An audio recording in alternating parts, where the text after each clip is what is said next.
Sejam muito bem-vindos a mais um episódio do FocoCast. FocoCast especial, gravando aqui diretamente do Reload Montes Claros, Reload 2025, um evento de marketing digital do Sebrae.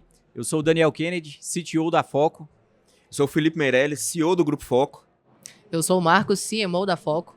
E hoje a gente está aqui com um convidado muito especial, Rafael Kiso, da MLabs, trabalho muito legal aí nas redes sociais, né? Falando sobre marketing de conteúdo. Rafael, muito obrigado por tirar esse tempo para conversar conosco. Você esteve agora há pouco, né, palestrando aqui para o pessoal que está no evento. Para a gente começar, para a gente dar o nosso pontapé inicial, talvez nem precise de apresentação, mas eu queria que você se apresentasse para quem está nos escutando, para quem está nos assistindo, para quem já te conhece, para quem não te conhece. Legal. Prazer enorme estar aqui com vocês. Foco entre CEO, CTO, CMO, só gente chique, né? Eu sou CMO, então tamo junto aqui, tamo junto. Já colocamos o Marcos do seu lado aí justamente por isso. Turma, eu sou o Rafael Kiso, sou fundador então e CMO da MLabs. MLabs que é a maior plataforma para a gestão de mídias sociais na América Latina. Foi um dia já uma startup brasileira, se tornou uma das grandes empresas de tecnologia. Hoje tem quase 130 mil clientes recorrentes, então SaaS, né? Recorrentes. A galera que agenda conteúdo aí na internet, vê os dados, daquilo que funciona ou não nas mídias sociais. Além disso, o autor dos livros Unbound Marketing e Marketing na Era Digital. Ambos best-seller. O Marketing na Era Digital é o livro mais usado hoje nas universidades para ensinar marketing digital. Então, muito legal, né? Em 2017, eu fui eleito o melhor profissional de planejamento estratégico digital pela ABRAD, que é a Associação Brasileira dos Agentes Digitais, na época em que eu estava à frente da minha agência. Então, antes da MLabs, eu tinha uma agência digital, foi uma das maiores agências digitais do país. A gente tinha contas como Google, Bolinha Ana Maria, Tequila Rosa Cuervo, Embraer, entre outras grandes marcas, Lindt Chocolate. Dava para fazer uma festa boa, né? Então, eu larguei essa vida de agência para empreender como startupeiro, né? Então, resumidamente, essa é a minha história aqui. E lançou uma das melhores ferramentas de tecnologia de dados nessa parte de conteúdo. A gente é cliente. Boa. Depois a gente vai lançar um cupom de desconto para quem está assistindo. Vamos. Rafael, hoje você é uma das maiores referências no marketing digital. Por essa história que você já contou, pelo trabalho com a MLabs, que hoje é uma das principais ferramentas para quem trabalha com marketing, quem trabalha no digital. E hoje você fala muito sobre marketing de conteúdo. E eu queria começar com uma pergunta talvez um pouco mais polêmica, né? Qual que é a sua principal crítica para como o conteúdo é feito hoje? E o que pode ser feito para mudar isso, né? O que você enxerga que deveria realmente ser feito? Muitos acham que estão fazendo conteúdo, mas estão fazendo propaganda pura. E aí a história, né? Eu tenho que estar no Instagram. A galera fala, tem que estar no Instagram, então eu vou criar conteúdo. Qual que é o ímpeto? Criar uma peça que é uma propaganda do próprio produto, do próprio serviço, uma oferta. Por quê? Porque é algo que é mais análogo àquilo que você conhece, sei lá, na rádio, revista, televisão. Vou fazer uma peça publicitária porque eu preciso vender mais. Só que as redes sociais não são vitrines, elas são sociais. E quando a gente entende que as redes sociais são sociais, é um conceito básico, mas que ninguém se liga. Então é um conceito onde a gente tem que criar algo que de alguma maneira vai gerar conversas. Ou vai entrar numa conversa, ou vai criar uma conversa. Porque as pessoas entram para ver as conversas que estão rolando, ou passar um tempo em se entreter, né? Então, quando a gente vai contra esse comportamento, invariavelmente é o tipo de post que não recebe like, não recebe comentário, não recebe engajamento e, portanto, não tem distribuição. Não é porque o algoritmo é o vilão, é porque as próprias pessoas não reagem a esse tipo de post, então o algoritmo entende que aquilo não é relevante para distribuir para mais pessoas. Então, resumidamente, se a turma quiser criar um conteúdo bom, o indicador máximo é a retenção. Se você criar alguma coisa que ajuda a reter o usuário dentro do aplicativo, do Instagram, do TikTok, etc., é o conteúdo que vai ser mais distribuído, seja ele qual for, né? Para resumir isso, porque tem muitas características e variáveis de negócio, né, do que é um conteúdo bom. Mas se você criar alguma coisa que ajuda a reter, já é um indicador muito bom. Foi um ponto a ter falado na minha palestra de ontem, que foi a atuação do empresário, falado num termo mais claro, utilizado muito hoje, que é o funil de vendas. Eu só pulo aquela etapa de consciência e foca somente na aquisição, né? Então fica aquela panfletagem digital, compro o meu produto, e de fato ninguém está vendendo nada ali. Ou cada vez quem vende está vendendo menos. O ponto, assim, para a gente discorrer sobre esse assunto, é que existem frutas baixas. Então pensa numa árvore, para a turma ficar com isso na mente, visualmente na mente. Pensa numa árvore que tem frutas. As frutas baixas são fáceis de você, de fato, pegar. Então, se você faz uma oferta, uma promoção, uma coisa mais de performance já de cara, você vai conseguir ter uma venda? Até que consegue. Só que essas frutas baixas acabam muito rapidamente. Aí você tem que subir um pouco mais nessa árvore, aí começa a ficar caro. O custo de aquisição fica caro, CPM, CPC, CPL, tudo que começa com C vai ficar mais caro.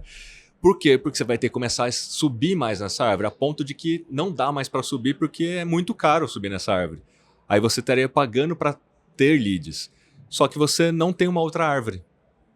Aí o ponto da analogia é o branding, que significa criar conteúdo, falar daquilo que você sabe, ter essa frequência, etc. Fazer ações que, a princípio, parecem que não vão converter diretamente, que são as ações de construção de marca, elas ajudam a plantar e semear uma nova árvore. Criar consciência nas pessoas, porque essas pessoas ainda elas não estão prontas para comprar. Elas precisam amadurecer, né? Então você planta uma árvore e no momento que você colheu aqui essa árvore, as frutas baixas, e não consegue mais subir porque não justifica o custo, você já tem uma outra árvore com frutas baixas, porque você plantou, você semeou. A galera que só vai direto querendo pegar a fruta baixa e não planta, usa todo o recurso natural, a história da humanidade, né? Usa todo o recurso natural e depois morre. Não tem Exatamente. como, né? E na sua posição hoje como CMO de uma empresa de tecnologia, veio oriundo da questão da agência, agora está com uma empresa de tecnologia. Como que sua visão mudou referente à importância dos dados nessa parte de produção de conteúdo? Olha, nunca mudou a minha visão, porque eu sempre fui baseado em dados, mas obviamente que a visão das pessoas tem mudado por conta desse processo educacional. Antigamente, a comunicação, publicidade e propaganda, né? Comunicação como um todo, ele era muito mais assim, nossa, como é que eu vou despertar uma emoção, como é que eu vou chamar atenção, né, de alguma forma.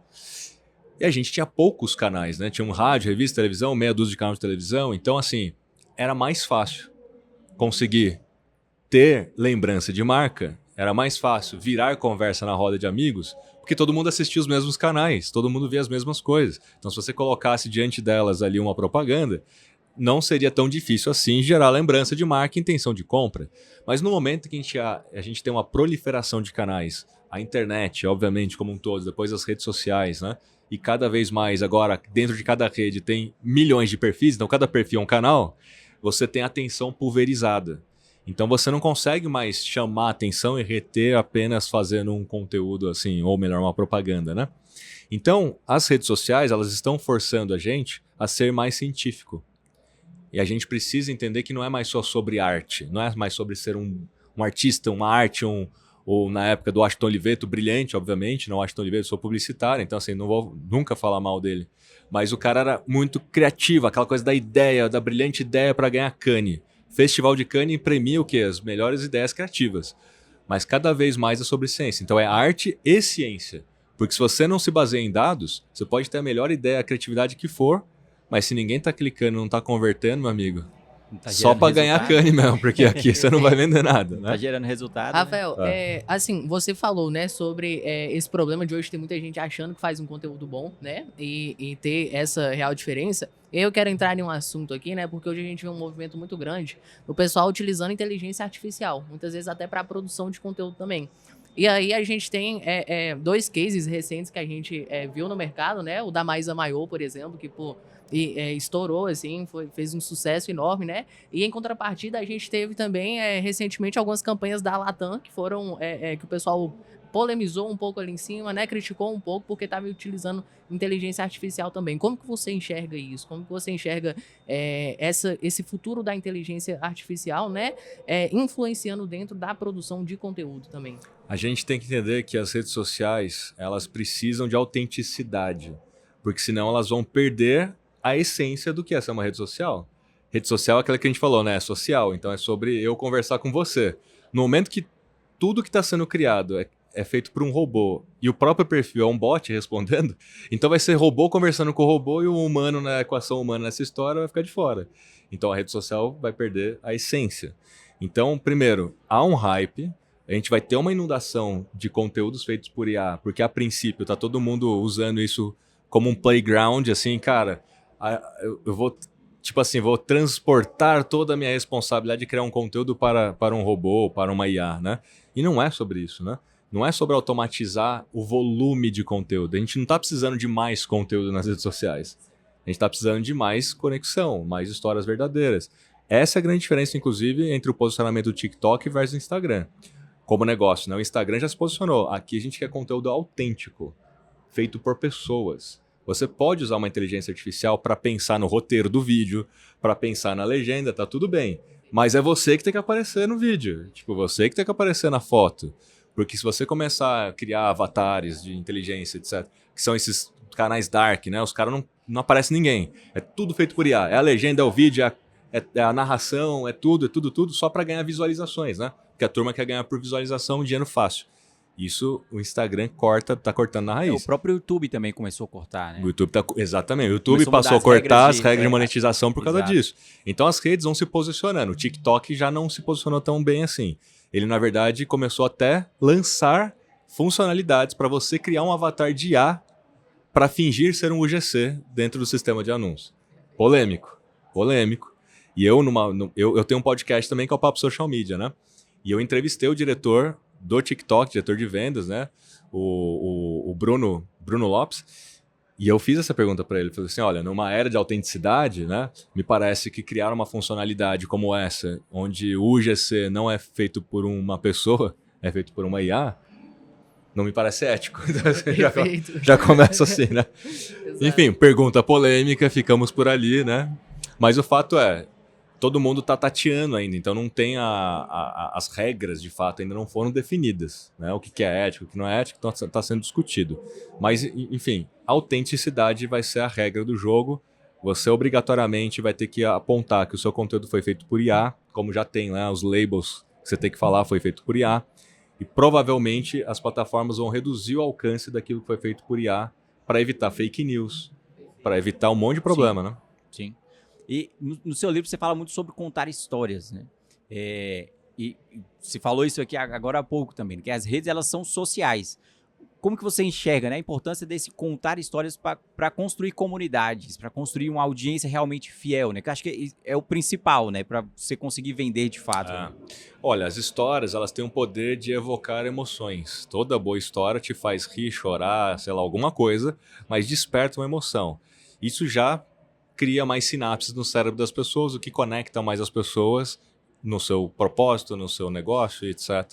Só que as histórias, elas não são feitas por instituições, elas são feitas por pessoas dentro das instituições, né? Então, eu tenho uma marca aqui, vou contar a história da marca. Não, mas a história da marca é a história, então, do fundador da marca e como que ele fundou aquela empresa. Então, a história sempre vai ser de alguém, né?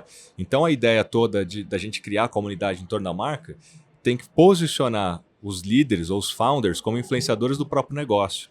Eles precisam estar mais à frente na comunicação, criando também conteúdo, falando daquilo que se posicionando, né? Falando daquilo que sabem, porque as pessoas se conectam com pessoas mais facilmente do que com marcas.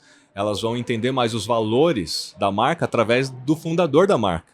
Concorda que vocês têm valores, vocês se uniram para fundar um negócio e isso é transmitido dentro do próprio negócio. A cultura de um negócio ela é reflexo dos líderes, né? Então, assim, se os líderes estão nas redes comunicando, conecta mais e faz com que as pessoas se enxerguem mais dentro da tribo, da comunidade. Porque eu compactuo com seus valores, eu acredito no que você acredita, e isso gera comunidade. E toda comunidade tem que ter uma bandeira forte. E aí sim você tem que trabalhar a bandeira, sei lá, se você defende a bandeira do empreendedorismo, como o Sebrae, a MLabs defende a bandeira do marketing digital baseado em dados, né, da gestão inteligente. E, enfim, cada um defende uma bandeira, para quê? Para que as pessoas se identifiquem com a bandeira. E aí sim você cria essa comunidade, por quê? Porque aí as histórias não são só as histórias dos founders, são as histórias dos próprios consumidores e clientes se expressando através daquela bandeira. Então se você pega a Apple, né? Qual que é a bandeira da Apple? Criatividade, pensar diferente. Então por que a galera gosta de abrir o seu MacBook no Starbucks, né? Porque querem parecer mais criativas, né? Então se sentem parte daquela comunidade, daquela tribo. Então tudo que elas fazem é para se expressar através da marca. E aí sim são as histórias delas conectadas com a marca. Então não é a história da marca, mas são as histórias delas. É isso que faz uma tribo, uma comunidade ser mais forte. Excelente. E muito se fala em conteúdo autêntico, né? Agora eu quero saber como que o Rafael faz para identificar oportunidade no mercado para poder criar esse conteúdo autêntico?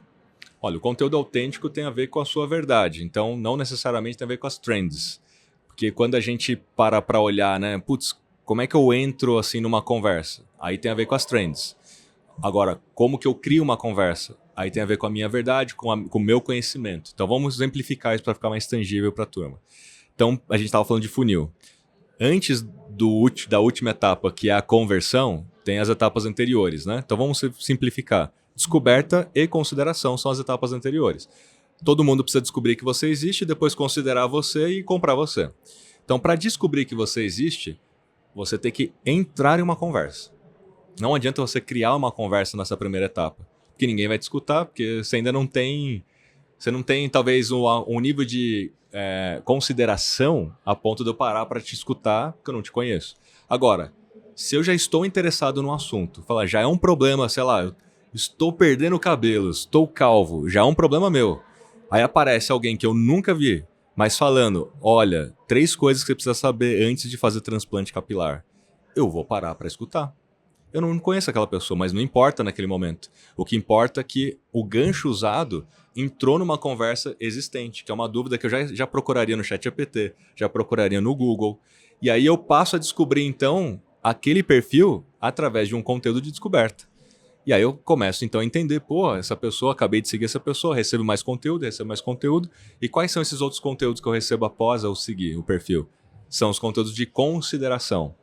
Porque no momento que eu já segui o seu perfil, eu posso criar algo que você não está buscando, que não era uma pergunta existente na sua cabeça. Por exemplo, será que creatina faz cair cabelo? Porra, nunca nem tinha parado para pensar nisso, não estava procurando, mas você, enquanto especialista, sabe que determinados componentes talvez possam prejudicar o cabelo. Ou é um mito, de repente é um mito. Mas é aí que tá, né? Eu nem estava procurando. Mas é importante para você saber, antes de você, né, passar adiante no próximo post, você para saber. Fala, caramba, peraí, esse cara é uma autoridade no que está falando, porque eu nunca vi ninguém falar sobre esse assunto, ele está falando sobre esse assunto, então eu passo a te considerar mais como autoridade. E no momento que eu quero fazer algum procedimento, eu vou muito mais confiar em você, que está me dando esse conteúdo todo, do que num outro que nunca vi falar na vida, né? Aí vem a conversão. Então, no começo, eu entro numa conversa e na consideração eu crio uma conversa. Vamos dar um exemplo aqui, falando de calvos, né? É a minha realidade, né? Eu não sou mais... Não sou mais... Na de verdade, alguns ninguém de dá nós. foco, graças a Deus. Pois é. O fato é... Burger King, gente. Burger King. Os caras vêm repetindo a fórmula de criar conversas. A última foi Dia dos Namorados. Comemorando o quê? Os cornos. Não é? Se você é corno, traga um amigo, comprova que você é corno e ganha um hambúrguer de graça. Todo mundo falou desse assunto na internet. Só que antes, eles falaram da OAB. Por quê? Porque eles foram... As pessoas falam assim, não, o McDonald's, né? O McDonald's falou assim, vocês copiaram o Big Taste. O BK Taste é uma cópia, é um plágio do Big Taste. Aí eles soltaram, advogados do Brasil, venham aqui tal dia, apresente sua carteirinha da OAB, você vai ganhar o BK Taste de graça, você vai provar se é uma cópia ou não é uma cópia. O que aconteceu? Um monte de gente na fila do BK para pegar BK Taste, fazendo selfie, fazendo vídeo, fazendo stories, fazendo TikTok. Antes disso, calvos. Você que é calvo drive-thru, que tem uma entrada aqui e uma saída aqui. Tal dia você vem aqui e pega um hambúrguer de graça. Filas e filas de gente para pegar um hambúrguer de graça, raspando o cabelo para pegar um hambúrguer de graça. Eles aumentaram em mais de 20% o volume de vendas no período. Porque você não vai lá só pegar um hambúrguer de graça. Você vai lá com sua esposa, seu filho e tal, acaba pegando uma batatinha mais refrigerante, além do hambúrguer. Então aumentou o volume de vendas. Qual que foi a sacada? Eles criaram conversas. Eles viraram conversas na internet, né? Ninguém tá pesquisando no Google como comer o melhor hambúrguer, né? Não é um negócio que você vai ficar, não é uma necessidade, né? Então eles precisam criar conversas para você considerar ir lá em vez do concorrente. Então, brilhante, só para tangibilizar aqui um exemplo. Perfeito. Rafael, quando a gente fala desse conteúdo, né? Ele encontrar essa pessoa certa ali, né? Esse público que a gente tá querendo que esse conteúdo de fato atinja. E aí a gente entra numa pauta, né? Onde muitas pessoas trazem ali a questão do tráfego pago, versus esse conteúdo orgânico, né? E aí muita gente traz aquela ideia de que se eu faço um tráfego pago no meu perfil, né, normalmente meu alcance orgânico costuma diminuir. Como que você enxerga isso hoje? Como que você enxerga que é a melhor hora ali de usar o tráfego pago, de continuar investindo no conteúdo orgânico? Como que é essa dinâmica? Não é mito, né? Quando a gente fala que usar tráfego pago pode reduzir o alcance orgânico. Não é mito porque tudo gira em torno do ganho de seguidores. Os recém-seguidores de um perfil no Instagram, eles são usados como termômetro para definir se um perfil ainda é relevante ou não dentro da rede. Então, se os recém-seguidores são tão importantes, nós temos que tomar muito, mas muito cuidado com os seguidores que a gente traz por perfil. Não faça sorteios. Tipo assim, tá valendo um Pix para quem seguir e chamar um amigo para seguir. Não compre seguidores que vêm da Índia, vêm sei lá da onde. Não compre engajamento, também que dá para comprar engajamento. Não faça tipo uma live junto com o influenciador só porque o influenciador tem muito seguidor, mas não tem nada a ver com o seu público-alvo.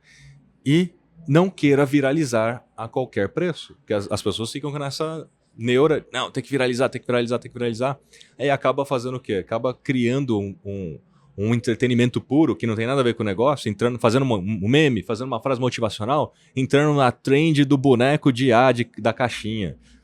E aí acaba que alcança mais pessoas. De fato, alcança mais pessoas que não tem nada a ver com o seu público, que vão te seguir.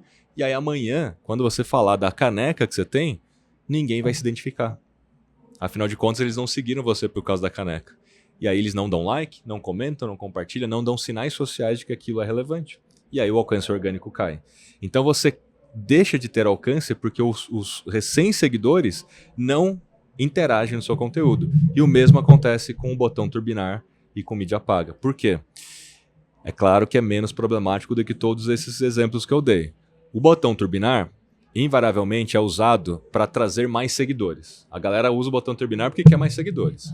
E o botão turbinar, ele oferece para vocês alguns objetivos. Entre eles, mais visitas ao perfil, que é o que todo mundo opta porque entende que isso traria mais seguidores. E aí ele te dá uma segunda opção. Você quer atingir pessoas semelhantes a quem te segue ou você quer definir na mão quem você quer atingir?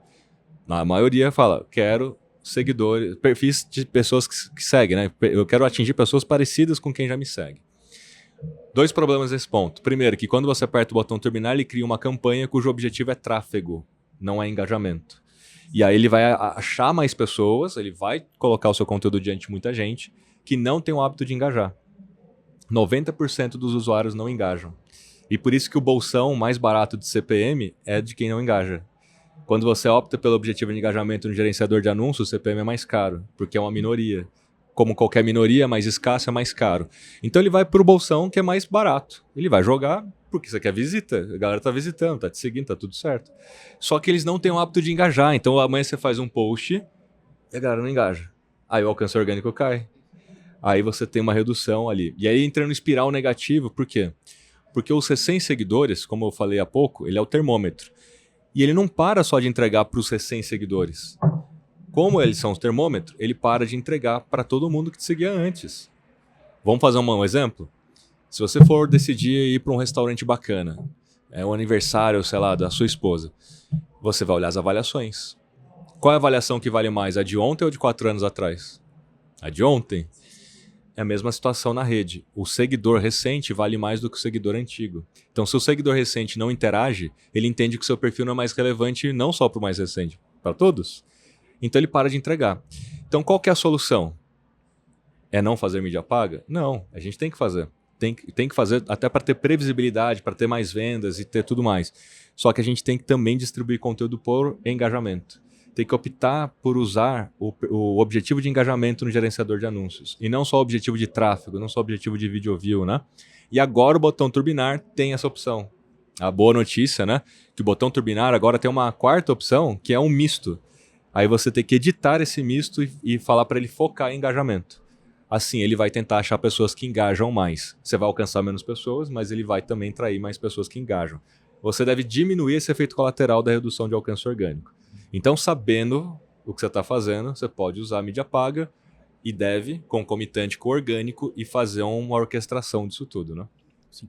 Você traz muitas técnicas, né, práticas ali que a gente pode, que as pessoas podem utilizar para poder engajar. Tem uma técnica, tem uma estratégia por trás. Mas a gente vê muito perfil utilizando ali de práticas para tentar meio que manipular, né, a audiência, clickbait, enfim.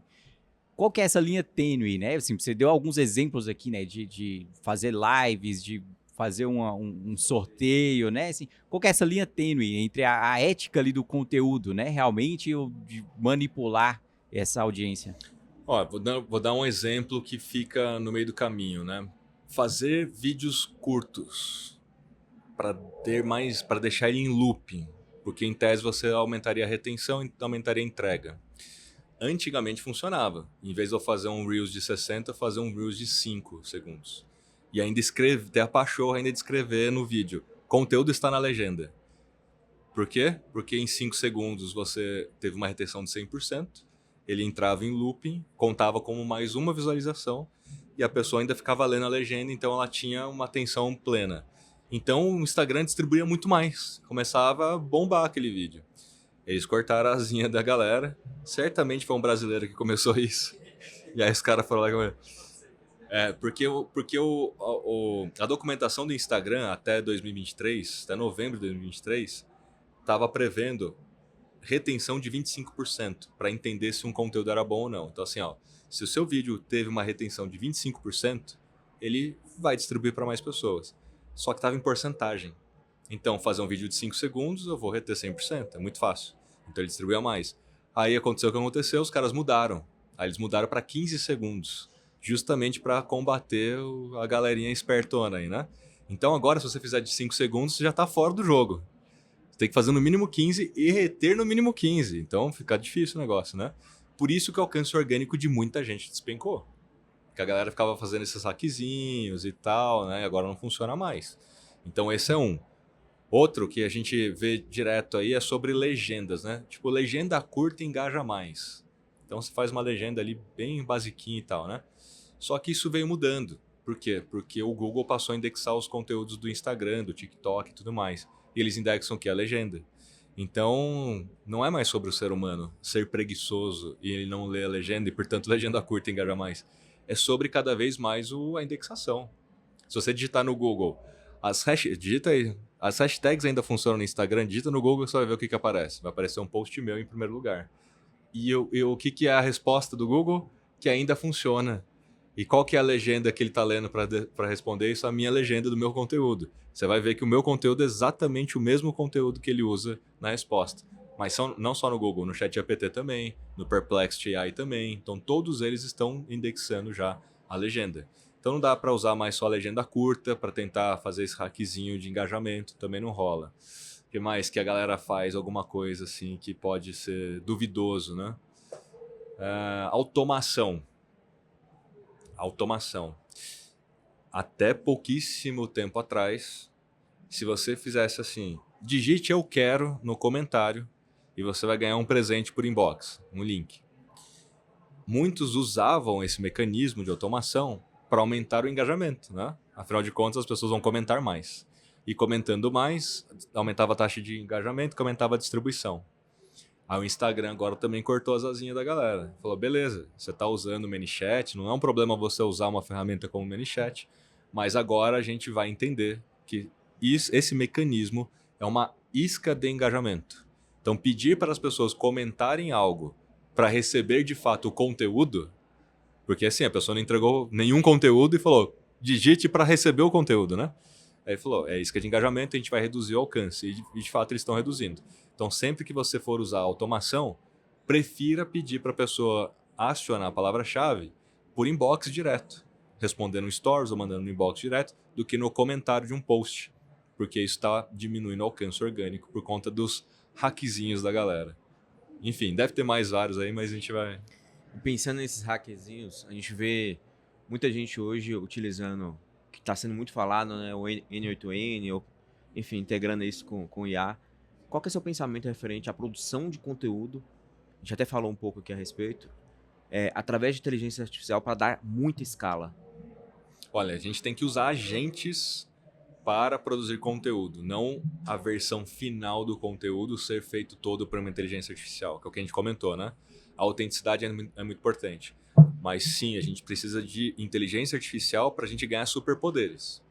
Eu criei um agente, por exemplo, chama Scanner Viral, que a ideia de conseguir criar uma equação do porquê que determinados vídeos alcançam mais. Então você faz um mapeamento dos vídeos que tiveram mais visualizações no seu nicho, sei lá, caneca, aí você vai ver 20 vídeos que tiveram mais visualizações que falavam de caneca. E aí ele faz todo o mapeamento do que esses vídeos têm em comum. Qual era a tensão narrativa, qual era o call to action, quanto tempo tinha o vídeo, etc. E o agente analisa todos esses dados e ele chega na equação viral daquele banco que você subiu. Ele fala, ó, desses 20 vídeos que você subiu, entendi o que é a equação viral deles. E aí você pode montar um roteiro seu baseado nessa equação viral. Aí ele te monta um roteiro de vídeo com aquilo que você quiser, com o tema que você quiser, usando a tensão narrativa que é mais comum, usando o tempo médio que é mais comum dos vídeos que mais alcançaram, usando o CTA, usando o estilo de edição, se é tela dividida, se é fundo verde, se é ponto de vista, se é close. Ele analisa tudo isso para poder montar o roteiro em tese com maior probabilidade de você alcançar mais pessoas. Então percebe que no final, quem vai filmar é você, quem de alguma forma ainda vai aparecer é você, mas você acabou de ganhar um superpoder para ter mais resultados no seu conteúdo usando um agente. A inteligência artificial, ela não é só a inteligência artificial para criar conteúdo, né? Mas ela ajuda na criação de conteúdo. Então, por exemplo, na MLabs. A MLabs tem um monte de inteligência artificial para te dar insights baseados nos seus próprios dados daquilo que funciona e daquilo que não funciona. Então, eu não vou criar a legenda para você, a imagem para você, como um produto final. Mas eu vou entender que se sua taxa de engajamento está abaixo da média do mercado, o que você pode fazer para melhorar com base nos seus próprios dados e com base nos dados dos seus concorrentes e com base nos dados de outros perfis do mesmo tamanho que o seu. Então veja que a inteligência artificial ela vai ter esse poder de fazer coisas que o ser humano levaria anos para fazer. Uma análise como essa, né? Só para ter uma dimensão, turma, hoje são mais de 3 milhões de posts publicados pela MLabs por mês. São mais de 700 milhões de posts no nosso banco, nosso data lake, onde a inteligência artificial cria correlações para entender o que funciona ou não. Então é humanamente impossível, né, você chegar às mesmas conclusões, né? Só para dar exemplos. Perfeito. Rafael, você tocou num ponto muito importante, que foi a questão da indexação, né, desses conteúdos do Instagram hoje, né? A gente tem isso dentro do Google, a gente já tem isso dentro dos chats ali de inteligência artificial também. E hoje, né, o seu conteúdo, a gente percebe que no seu Instagram você caminha muito ali trazendo dados para o mercado, né? Trazendo pesquisas e tudo mais. Particularmente, eu sou um fã muito pessoal do seu conteúdo, sempre compartilho com a minha equipe, a gente está sempre de olho, né, para acompanhar todas essas tendências e tudo mais. E o pessoal vem falando muito hoje dentro do mercado, né, a importância de ter esse tipo de conteúdo, principalmente visando essa indexação, né, da inteligência artificial ali nos chats. E assim, qual que é a dica que você dá para quem está querendo criar esse conteúdo no Instagram, não só pensando no engajamento dentro da plataforma, mas nessa indexação também ali dentro, enfim, das plataformas de inteligência artificial? Pensem sempre nas pesquisas que as pessoas já fazem no Google. Um modelo mental de pesquisa.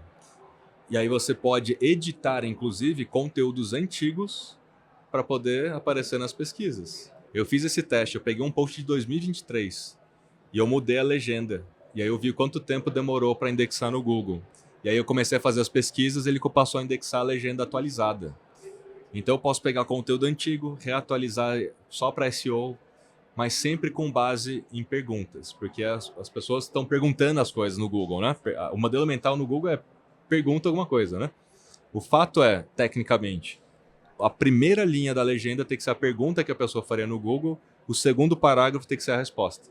Aí você indexa melhor porque vira um snippet, né? Legal, muito bom. Assim, eu queria voltar ali na questão de contar histórias, né, no conteúdo. Tem alguma história assim que você guarda que você já compartilhou, né, nas suas redes sociais, que você guarda com mais carinho, assim, que você enxerga que foi uma história realmente que marcou, que inspirou mais? Olha, tem história de aluno, tem história de mentorado. Uma mentorada minha que foi emblemática foi da Carla da CIMED, a vice-presidente da CIMED. Foi em 2023, 2022 ela me viu falando sobre a tese de influenciador do próprio negócio.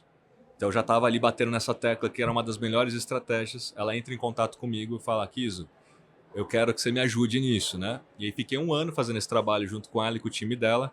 Foi no ano em que eles emplacaram o case da Carmed Fini, que foi um case de absoluto sucesso, né? Que agora virou referência para todo mundo, de collab e de tudo, né? Inclusive ela virou referência de influenciador do próprio negócio.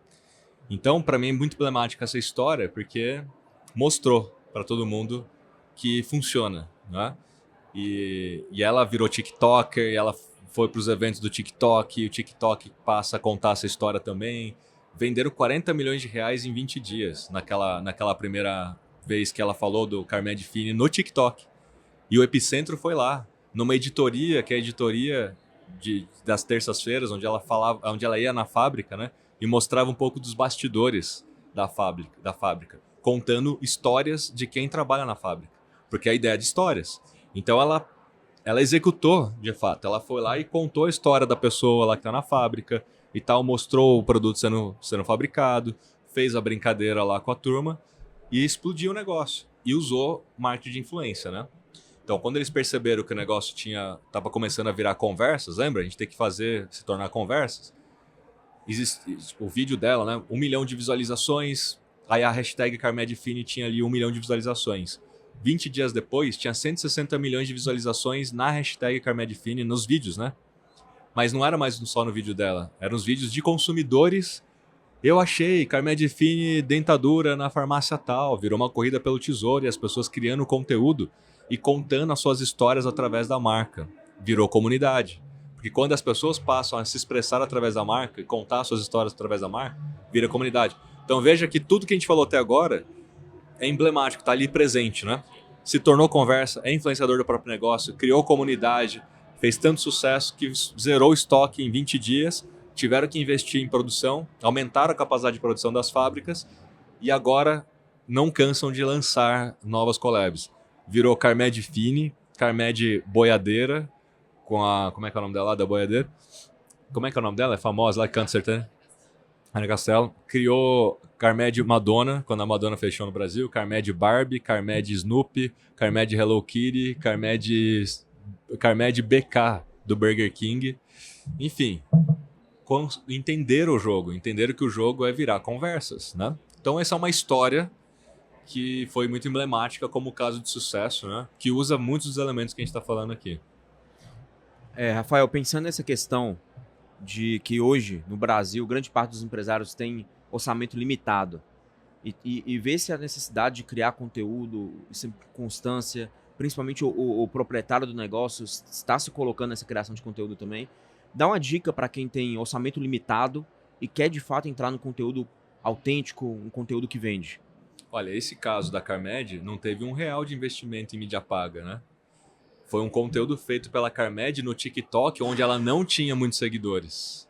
Então não é aquela história, mas ela já tem milhões. Ela tem milhões agora. Mas quando ela fez no TikTok, que muitos empreendedores têm preconceito, mas meu público não tá lá. Mas TikTok é só criança. Não, isso aí é coisa de anos atrás, né? Ela não tinha muito seguidor, não gastaram em propaganda. Ela fez um vídeo falando do produto sendo fabricado de uma maneira divertida, contando história. Então ela usou simplesmente as técnicas, né?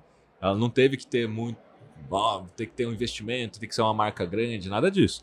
Até porque a galera toda nem se ligava antes em CIMED, antes desse boom todo, né? Aí depois os caras foram para televisão, né? Patrocina a seleção, e aí começaram a aparecer mais. Porque Novela hoje e tal. Cria essa falsa realidade que para criar conteúdo, viralizar, conseguir vender, está associado com investimento, né? E na verdade não é. Vamos pegar lá o Elson Pastel. Elson_Pastel, gente. Pastelaria de Maringá. Pastel da feira. Vai lá e vocês vão ver. Eles estão com 20, 21 mil seguidores. Cada vídeo deles tem 300 mil visualizações, 400 mil visualizações. Tem um vídeo com 4 milhões de visualizações. Eles estão bombando. É uma pastelaria. Estão, assim, fila para comer pastel agora, porque bombaram. Sucesso. Eles estão fazendo propaganda na televisão? Não. Outdoor? Não. Eles são uma marca gigantesca? Não. Não. Eles estão criando o quê? Conteúdo nas redes sociais com técnicas de infotenimento. O que ele entretém e depois informa. Então ele entretém e depois fala pastel, coxinha e tal. E a galera curte. E aí a galera quer tirar selfie até com a menina que aparece nos vídeos da pastelaria. Porque eles criaram tipo The Office. Eles fizeram uma analogia com The Office, mas é o de pastelaria. Aí ele fica contando as tramas da pastelaria. É a mulher que atende mal os clientes. Olha só. Vulnerabilidade, turma. Histórias reais, né? Autenticidade. Ela vai lá e fala, meu, os clientes estão reclamando que você trata muito mal os clientes. Ela joga o microfone assim pra mulher que trabalha na pastelaria. Em outros tempos, nenhuma marca entraria no mérito de falar, estamos atendendo mal os nossos clientes e criaria um conteúdo sobre isso. Só que ela cria esse conteúdo que é engraçado. Você fala, meu, os caras estão, tipo assim, mostrando que eles atendem mal os clientes. É engraçado e, obviamente, que os caras brincam com isso, né? E aí muda tudo. Enfim, é conteúdo, entretém, informa, tá bombando, não tá gastando. Se eles não fossem um negócio local... Quer dizer, se eles quiserem criar franquias agora de pastelaria do Elson, provavelmente eles conseguiriam. Em mais pontos da cidade, em outras cidades. Porque esse negócio começa a sair de Maringá, né? Você começa a... Aí daria para virar um negócio maior, aí eu conseguiria fazer uso de tráfego pago, geolocalizado, e a gente começa a impulsionar esse conteúdo. Meu, é negócio, né? Aí é uma visão de negócio. Se eu fosse eles, eu ia para esse caminho. Legal, não, show de bola. Rafael, assim, pro empreendedor hoje, por exemplo, que participou aqui, né, do evento do Reload, ele que tá criando agora seu perfil no Instagram ali, vai começar do zero seguidores.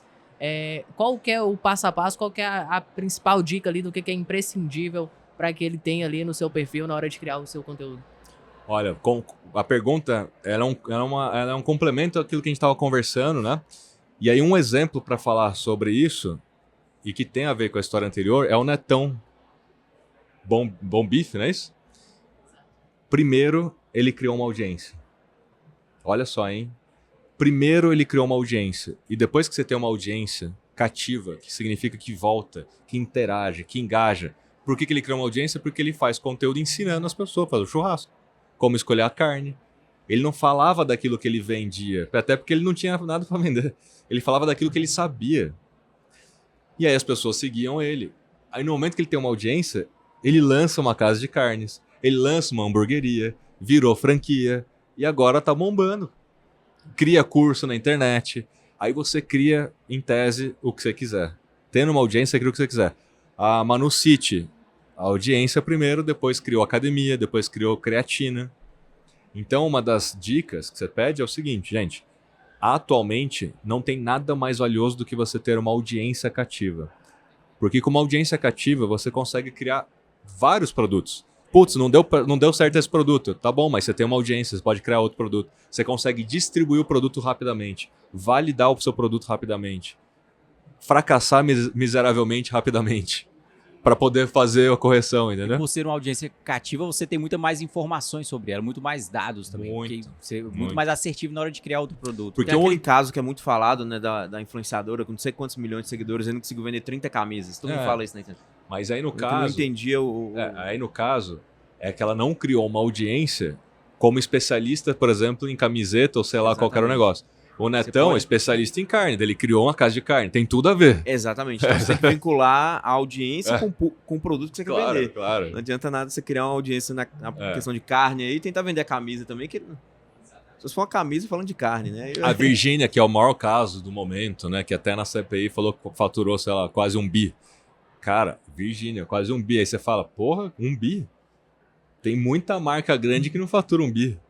E ela tá lá na internet de boa assim, né? Você vê, tá se divertindo, tava muito negócio com, sei lá, 3 mil funcionários, 4 mil funcionários, fatura 200 milhões de reais.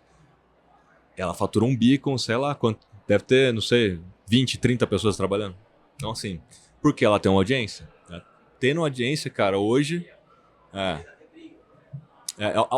o tradicional, né, a forma tradicional de se fazer, marketing inclusive, eu crio um produto e eu coloco esse produto no mercado. E eu tenho que gerar uma demanda para esse produto no mercado. Eu tenho que convencer as pessoas. Aí você vê um caminhão de esforço até aparecer o primeiro cliente. Aí você validou o produto. Aí sem cliente, teve o fit do mercado. Hoje em dia não, meu amigo. Primeiro você cria audiência em torno de uma especialidade. Todo mundo se conecta porque todo mundo quer saber mais de carne. É uma dor comum, é um tema comum. Aí você cria um produto e valida rápido o produto. Pega meia dúzia da sua audiência e fala, o que você acha disso aqui? Chama até a galera para dar opinião. Você tem muito mais poder de reação, né, de lançar coisas. Então é um novo marketing, é baseado em audiência. Sim, não, legal. Rafael, eu queria. Assim, uma curiosidade que eu sempre tive, eu conheço a MLabs já há muito tempo, antes até da Foco, né? Eu queria que você contasse um pouco dessa história também, da MLabs. A gente falou muito aqui sobre a sua expertise, o que você fala na internet, mas essa história da MLabs também, como surgiu, da onde surgiu a ideia de montar a startup e o que vocês enxergam para o futuro também, né, da MLabs? Olha, a MLabs, a ideia nasceu em 2012, 2013 eu fui validar essa ideia no Vale do Silício, porque no Brasil não tinha um ecossistema de startups, então a gente foi para lá, eu conversei com outros empreendedores, conversei com investidores, porque a tese era desenvolver uma plataforma para gestão de redes sociais de altíssimo custo-benefício, o que significa que ia ser barato, perante qualquer ferramenta do mercado, para ajudar o máximo de empresas possíveis a terem resultado nas mídias sociais, sem precisar ter altos investimentos, né? Ou muito conhecimento técnico, porque era o desafio do momento. Pô, para você conseguir ter resultado na época, você tinha que ser uma marca grande, contratar uma consultoria grande, ou ter uma agência grande, ou pagar ferramentas internacionais com cartão de crédito em dólar, né? Então era um negócio difícil. Então essa foi a tese. Então a gente volta e começa a investir nessa tese. E aí o primeiro fit imediato foram com as agências, porque eu era uma agência, né? Então a ideia foi, se eu tenho essa dor de gerenciar múltiplos perfis nas mídias sociais, e entender os dados, ver o que de fato funciona ou não funciona, provavelmente é a dor da maioria das agências, porque precisam dar resultado para os seus clientes. Então o fit foi imediato com as agências, a gente levou 9 meses para break-even o negócio, ou seja, pagar os custos do negócio, e a gente levou mais 12 meses para ter 25 mil clientes recorrentes. E aí os unit economics do negócio ficaram saudáveis. Começou a pagar o investimento que a gente fez na época, né? Na época a gente fez um investimento de R$1.300.000 acumulados, né? Em desenvolvimento, em time e tudo mais e tal. E aí se pagou e tal, e a gente começou então a chamar muita atenção do mercado, a gente foi acelerado pela Endeavor, que é uma das principais instituições, né, de empreendedorismo do planeta. Dentre 815 startups que se inscreveram no programa da Endeavor, apenas 15 foram selecionados, a MLabs foi uma delas. A gente foi, por exemplo, acelerado junto com a LiveUp. Não sei se a turma conhece LiveUp, hoje LiveUp é um fenômeno, né, de delivery de congelados, né, no Brasil, muito legal. E depois a gente foi acelerado pelo Sebrae, pelo Startup SP do Sebrae, justamente porque a gente queria muito atacar os pequenos negócios e falar, gente, pequeno negócio, você pode ter resultados assim como os grandes, usando uma ferramenta inteligente, né? Com base em dados, sem precisar saber tecnicamente muita coisa. E a gente começa a evoluir então. Então em 2019 a gente recebe nossa primeira rodada de investimentos com a Domo Invest, que foram os ex-fundadores do Buscapé. Depois, ali um ano depois, a gente recebe investimento da Stone. A Stone vira nossa sócia, né? E a gente chega a mais de 100 mil clientes. E a gente está até hoje com a Stone e tudo mais, né? Então a história rapidamente é essa, né? Então a gente evoluiu, escalou rápido, a MLabs se tornou um grande negócio. E hoje tem mais de 20 mil agências usando a MLabs, todos os meses gerenciando seus clientes, né? Então a MLabs, eu deixei a agência, porque a MLabs se tornou um negócio muito maior. A agência se tornou uma consultoria. Então hoje eu tenho uma consultoria que ajuda a fazer planejamento estratégico ainda para grandes marcas. E a MLabs continua voando e lançando mais produtos, né? Sim. E a MLabs, vocês têm um mercado você falou que são 20 mil agências, né? Mas tem 130 mil assinantes, que você falou, né? Então, essa parcela de empreendedores, de empresas que contratam diretamente também é muito grande. Muita, por exemplo, Sebrae usa MLabs, não via agência, né? Você tem creators, você tem tipo Joel J, Thiago Nigro, Paulo Musi, Natália Beauty, tudo usa MLabs, é creator, influenciador. Aí você tem um pequeno negócio mesmo que não tem agência, não tem dinheiro para agência e faz seu próprio marketing, né? Então tem de tudo, cara, tem de tudo que você possa imaginar. Time de futebol. Eu não vou falar os times, mas quase todos os MLabs, mas tem time que tem... Não vou falar, já ia aquelas piadas de futebol que você não pode fazer, que senão já vem hater aqui, né? O que mostra que é uma ferramenta fácil de se usar. A questão do custo-benefício, que era o propósito que vocês tinham lá no início, né? Muito intuitiva também, né? Mundial de clubes, né, que teve, muitos dos clubes do Mundial usam MLabs, muito político que vocês conhecem os MLabs, muitas redações de Folha de São Paulo. Folha de São Paulo eu posso falar porque eles deixam a gente falar. Folha de São Paulo é uma das que usa MLabs. Jogador de futebol. Então tem de tudo, cara. Tem de tudo. Excelente, uma plataforma bem versátil e fácil de utilizar. Parabéns pela trajetória, parabéns pela iniciativa de vir falar para vários empreendedores. Para finalizar aqui, deixa uma mensagem para quem está participando aqui no Reload, principalmente a pessoa que quer fortalecer mais o conteúdo, o empresário que está nos assistindo que quer fortalecer mais o conteúdo e de fato vender, né, que é o objetivo principal nosso. Olha, todo mundo tem que sacar que assim como na vida, a gente aprende com os altos e baixos, não é mesmo? A gente aprende com os nossos erros, com os nossos acertos. Isso é que vai gerando fundamento para a gente ter sucesso, cada vez mais sucesso. E nas redes sociais não é diferente. Não tem atalho, não tem hackzinho, não tem fórmula pronta. Porque na vida não tem isso, né? Você tem que ir, cara, ralando mesmo. Dá trabalho, não tem jeito. Então na rede social é a mesma coisa. Você tem que fazer, testar, aprender com os testes. Então o erro é um aprendizado desde que você aprenda de fato, né? Você colete os dados e aprenda com os dados. Então faz parte do jogo, é muito dinâmico, né? Então não dá para cravar o que é a bala de prata que se você fizer, nossa, você vai bombar. Porque é muito dinâmico. Então você tem que fazer, obviamente você tem que obter conhecimento. Então os eventos como o Reload já geram muito conhecimento. Fazer curso, colocar o time aí para aprender e executar isso e testar isso. Só que não basta fazer tipo um post amanhã com a dica que o Kizo falou. Você não vai produzir dados suficiente para chegar à conclusão se funcionou ou não. Por exemplo, melhor horário para postar. Não tem uma bala de prata do melhor horário. Você tem que postar por uma semana, todos os dias às 7, por uma outra semana, todos os dias às 8, outra semana, todos os dias às 9. Aí depois de 2 meses, cada semana num horário, aí você compila tudo isso na MLabs, por exemplo, já te ajuda, e ele te dá, o melhor horário no mês inteiro, testando aqui vários horários, foi esse. Agora sim você está com a mentalidade baseada em teste para aprender e evoluir constantemente. Então, gente, não existe mágica, existe lógica. Esse é o mantra. Legal. Muito bom. Eu que agradeço. Muito obrigado, Rafael, pela presença, por conversar conosco. Utilizamos, né, o MLabs, acompanhamos o seu trabalho também. É uma honra realmente para a gente conversar contigo. Obrigado por separar esse tempo. Você acabou de palestrar, já veio aqui para poder conversar conosco. É isso. Pessoal, esse foi mais um episódio do FocoCast. Muito obrigado por participar conosco, por estar aqui acompanhando esse conteúdo. Esperamos que você tenha aprendido muito com o que o Rafael trouxe aqui para a gente hoje. Nos vemos na próxima.